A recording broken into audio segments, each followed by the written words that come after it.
Hello, तुम्हारा नाम Delhi car विस्फोट में सामने आया है। बचना चाहती हो तो बताए गए खाते में रुपए ट्रांसफर कर दो, नहीं तो जेल जाना पड़ेगा। अगर आपके पास भी ऐसी कॉल आए तो सावधान हो जाएं, क्योंकि दहशत का सहारा लेकर साइबर ठग इन दिनों लोगों को अपने जाल में फंसा रहे हैं। कानपुर में कई लोगों के पास कॉल गई है, जिसने सबको हिलाकर रख दिया है। खबरों की माने तो ठग बस इतना कह रहे हैं कि आपका नंबर दिल्ली ब्लास्ट में पकड़ा गया है।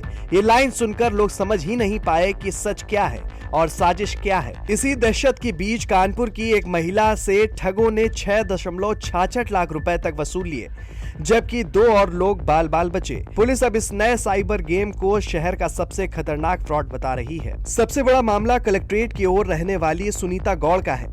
सुनीता के पास 9 नवंबर से लगातार 2 दिन कॉल आई। पहले दिन खुद को एटीएस अधिकारी बताया, अगले दिन एनआईए अधिकारी बनकर धमकाया गया।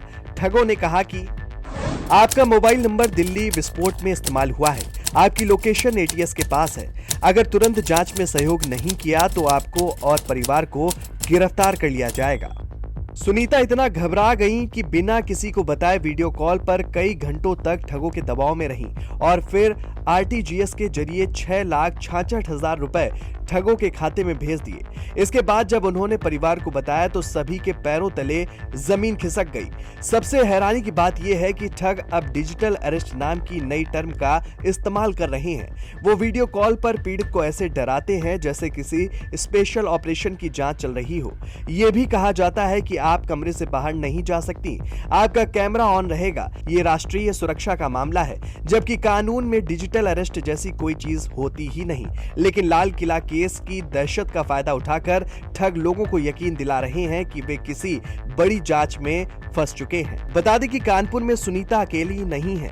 गोविंद नगर के पंकज चड्ढा, विजयनगर के रिटायर्ड बैंक अधिकारी सीके तिवारी को भी इसी तरह का कॉल आया था। कॉलर ने कहा कि उनके नाम पर एक पार्सल पकड़ा गया है, जिसमें नशीला पदार्थ और नकली आईडी मिली है। खुद को एटीएस इंस्पेक्टर बताने वाले ठग ने उनसे भी वीडियो कॉल की मांग की, लेकिन दोनों लोगों ने शक होने पर कॉल काट दिया और इससे वे बच गए। तो शनिवार के दिन 15 तारीख को सुबह 10:15 बजे के करीब मेरे फ़ोन पे एक फ़ोन आया कि मैं सुभाष सिंह यादव लखनऊ पुलिस से बोल रहा हूँ। आपका नाम पहलगाम और दिल्ली हमले के आतंकियों के साथ मिला है और आपका मोबाइल नंबर भी मिला है। तो मैंने कहा, वो पूछने लगे आपका ये मोबाइल नंबर कितना पुराना। मैंने कहा 18 से 20 साल पुराना। फिर कहने लगे कि आपका नाम और दस्तावेज वहाँ बरामद हुए हैं, लखनऊ पुलिस के हाथ चढ़े हैं। तो मैंने कहा ऐसा तो हो ही नहीं सकता। तो फिर डराने धमकाने लगे।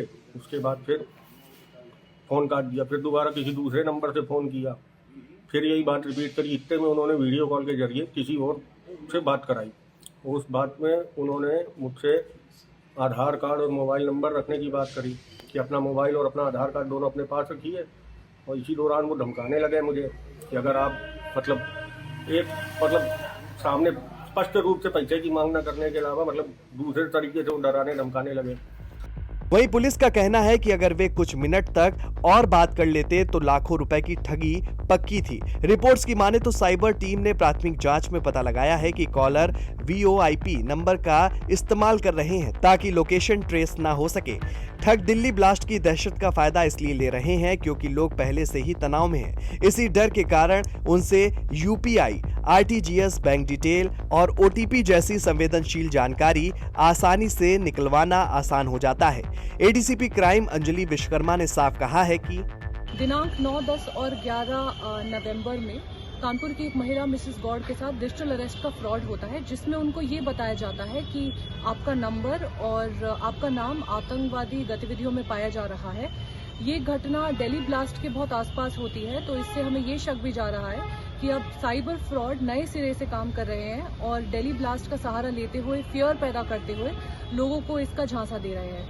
9th को ATS बन के कॉल किया और दिल्ली ब्लास्ट के बाद 11th को NIA बन के कॉल किया, जिस वजह से उस महिला ने डर के मारे RTGS से 6,66,000 रुपीज़ RTGS कर दिए थे। तो साइबर फ्रॉडस्टर इसका फायदा उठा रहे हैं और जांच प्रचलित है साइबर थाने में।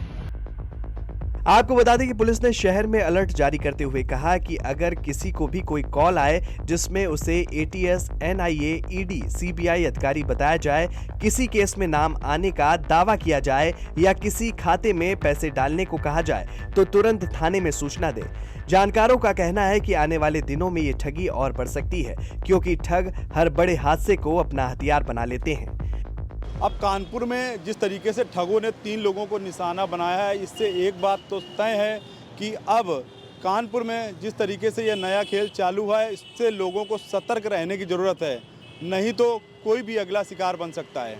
अपने सहयोगी विष्णु राठौर के साथ जहीर खान, जेएमडी न्यूज़ के लिए कानपुर।